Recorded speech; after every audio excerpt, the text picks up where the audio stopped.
What's up, millionaires? Today we are continuing our series on the 10 secrets of the millionaire mind. Today we will cover secrets 4 and 5. If you'd like to get all 10 secrets in one video, go to millionaireuniversity.com/mind. And with that, let's get to it. Secret number 4 is all butts stink. Don't be a yeah butter. When I was in high school, we had a sign in the weight room that said, excuses are for losers. Find a way to get the job done. And anytime someone made up an excuse as to why they didn't show up on time or they did something, someone would point to the sign. There are two kinds of people in this life: those who find a way to make things happen, to make things work, and those who find a way to not make things work. There are a million ways to make $1 million. You just have to find one path that works for you. You may only agree or connect with a very small percentage of the things that me, Tara, or anybody else teaches you. That's amazing. Hold on to that. Apply it. Who cares about what doesn't work for you or what you don't want to apply or what you don't think you can apply or doesn't fit your personality or any of that? What does work for you? Where are you trying to head? How do you want to get there? Adapt as you go. Find your genius zone. Surround yourself with the other people, systems, processes, partners, spouses, family members. Be careful there.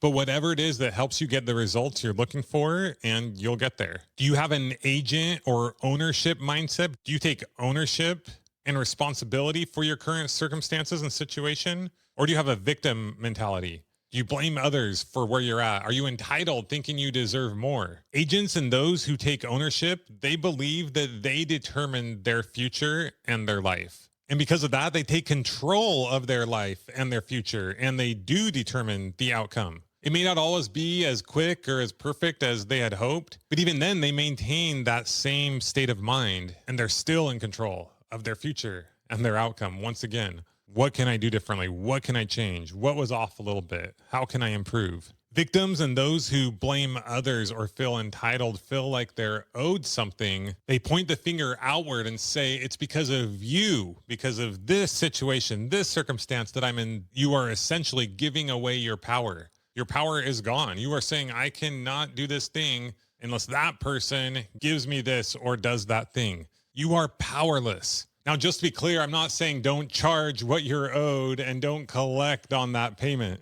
I'm also not saying that there isn't any such thing as someone being a victim or that you haven't had a hard or difficult past. But a victim, typically by definition, is someone who is struggling in a way that is outside of their control. And sometimes, like with a young child that might be being abused and isn't aware of the situation or what to do, or someone who is mugged on the street and they can't do anything about it. These are true victim situations, and I'm not making light of that in any way. These people truly are defenseless and have done nothing wrong and have had a very tragic and sad situation that has happened to them. But often in life and in business, we will play the victim when we truly are not the victim. Or maybe we were the victim and it's not something quite as drastic as what I referred to earlier, and we stop moving forward because we feel like things are out of our control. That's when we give up our power. That's when you can't progress. Be an agent. Take ownership. Take 100% responsibility. If you can see where you were off in any given situation, what you could have done differently, then you can move forward. Then you don't have to wait for anyone else. It gives you the power. I'm talking about not that kind of power, but it empowers you to take control of your life versus being truly powerless. So remember, all butts stink, and yours isn't the exception. Focus on what you can do and how you can do it, and keep moving forward. Secret number 5 is what I call the fake fears. Without a doubt, fear is by far the number one thing that holds most people back from reaching financial success. It's not knowledge, it's not intellect, it's not money, it's fear. The crazy thing is that 99.9% of these fears are not even real. They're literally fake. In our last lesson, Tara talked about the anatomy and different components of the brain and how part of our brain called the amygdala, which is a part of our limbic system, is responsible for sounding the alarms when there's danger. The only problem is while this part of our brain is important, we love you, amygdala, it's not always the brightest. And between you and me, it's probably a few 100,000 years overdue for a good old-fashioned software updating, if you know what I mean. When one of these fake fears come into your life, the amygdala secretes the the same chemical as if you were literally being attacked by a ferocious animal and your life is in danger. No wonder why so many people don't succeed in business to the degree that they are capable of. Like Tara mentioned, when this occurs, the smart part of our brain will literally shut off. But the good news is you can retrain your brain. Retrain your brain. Retrain your brain. Those who have developed a millionaire mind have identified what these fake fears are and have learned not to go into reactivity or limbic brain when these things happen. And if and when they do go into limbic or lizard brain, as we all do from time to time, they've learned how to identify when they're there, which allows them to more quickly come back down to an equilibrium state and be able to function once again and go into problem solving mode or productive or awareness mode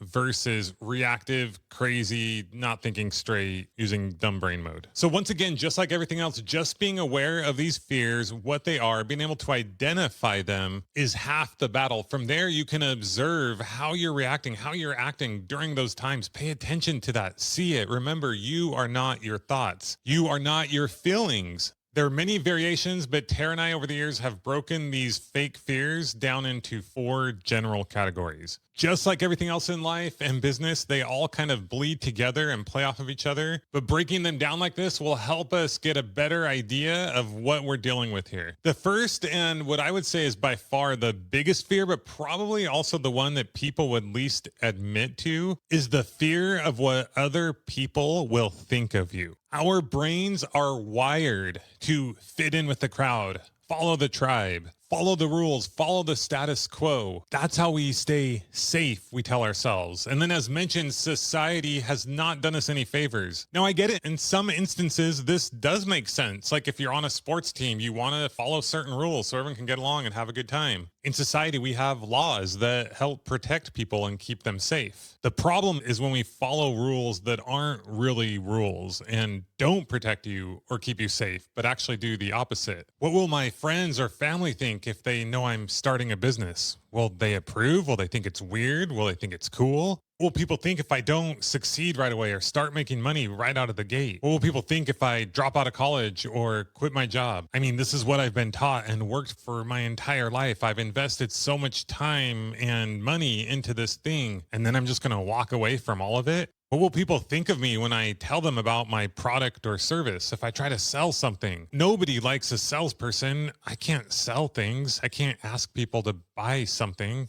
I don't know everything about running a business. I might look dumb. What are people going to think? What if I work with someone and I don't know everything? Are they going to make fun of me? Are they going to laugh at me? Are they going to think I'm dumb? Are they not going to want to work with me? What if I join a coaching program, get a mentor, or go to an event, and I don't understand the lingo? I don't know what they're talking about. What will people think? The next one is the fear of failure. We're going to talk about this more for our next secret, so we'll keep it short, but essentially most people would rather do nothing, take no action. They would rather not try to make millions of dollars than have to have the chance of not reaching those goals. I'm going to say that again. Most people would rather guarantee that they don't make millions of dollars or be successful in life by not taking action, by not going after their dreams, by not trying to reach their goals, than going for their dreams, going for their goals, and have a chance of not reaching them. When you think about that, it makes no sense. One of them is guaranteeing you won't get what you want, and the other one is saying maybe you won't get what you want right when you wanted it, the way you wanted it. Even though in the end, the truth is you will most likely end up with something much, much better. But once again, we're not talking about logic here. We're talking about the amygdala. The amygdala is not intelligent. Of course, if you feel like you're being attacked and your life is threatened, you are not going to continue doing something. But if we can recognize and know that that is a fake fear, we can move past it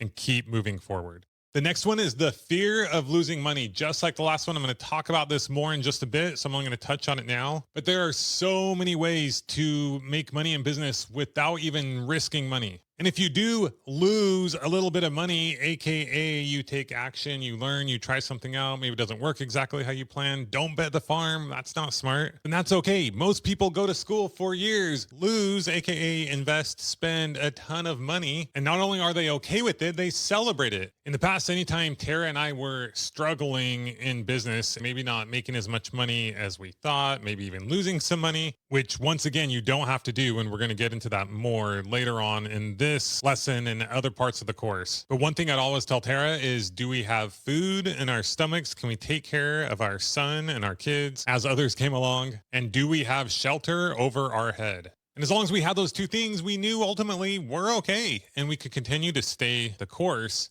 And we knew eventually we would make it, reach our financial goals, reach that thriving status. But out of these 4 fears that I'm talking about, fear of losing money is the only one that has some legitimacy, because the other ones are totally fake. I mean, it makes sense to not want to lose money. Not that we need to respond in the way that we often do, as if we're getting attacked or our life is over. But here in a little bit, for one of the secrets, I'm going to talk to you about how to de-riskify your business. So stay tuned. Now, the last fear is fear of the unknown. Most people don't start a business because they feel like it's risky, it's unknown. And we've touched on this before, but the truth is while that's true, we don't know what the future holds. And sometimes things in life happen that are hard, are challenging. But you can worry about everything. You can freak out about everything. You can what if yourself to death and guarantee misery in your life. Or you can move forward, do your best, and deal with things as they happen. But for some reason, so many people have this false sense of security, this false belief that working for someone else is going to give you more security, more predictability of the future. And while that might be true for the short term for some people in their current state, to me, putting your livelihood in someone else's hands, that's a risk I'm not willing to take. It's been a while since I've worked for someone else, but having a son that just turned 19 and is currently working 2 jobs, I'm able to get the inside scoop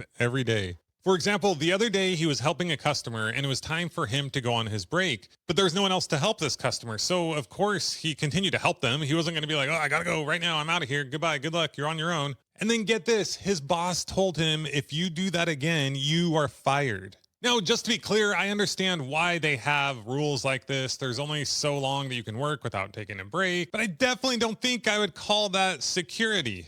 I could go on about these fake fears and the impact that they have on our financial success and our life for hours. So the next time that you realize that you start to feel anxious or afraid of something, pay attention. What's really happening? Because the chances are is that you're totally fine. And you're just experiencing an amygdala hijacking. So when you recognize this, take a deep breath, tell your amygdala that everything is fine, bring your prefrontal cortex back online, and see the situation for what it is. Oh, I got an email from a person giving me feedback on this product or service. Is this good or important information? Is it true? Is this something that will help me improve? Or is this person just having a bad day and I don't need to let it affect me? Or is it a little bit of both? And then move on about your day. You got money to be making. You got a life to be living. Ain't nobody got time to be spending all day freaking out about fake fears. All right, well, I hope you enjoyed today's secrets number 4 and 5. If you'd like to get all 10 secrets all bundled in one nice package with the bow on top, just go to millionaireuniversity.com/mind. We'll send you the entire video. This is from the Build My Money Machine course. But if you go to millionaireuniversity.com/mind, we'll send you this lesson for free. Other than that, keep making it happen. Remember, all butts stink, and do not let fear hold you back. You got this. We believe in you. You can do it. Just one step at a time. Until next time, this is Justin Williams, your Chief Money Making Officer, signing off from sunny Cardiff, California. Class dismissed.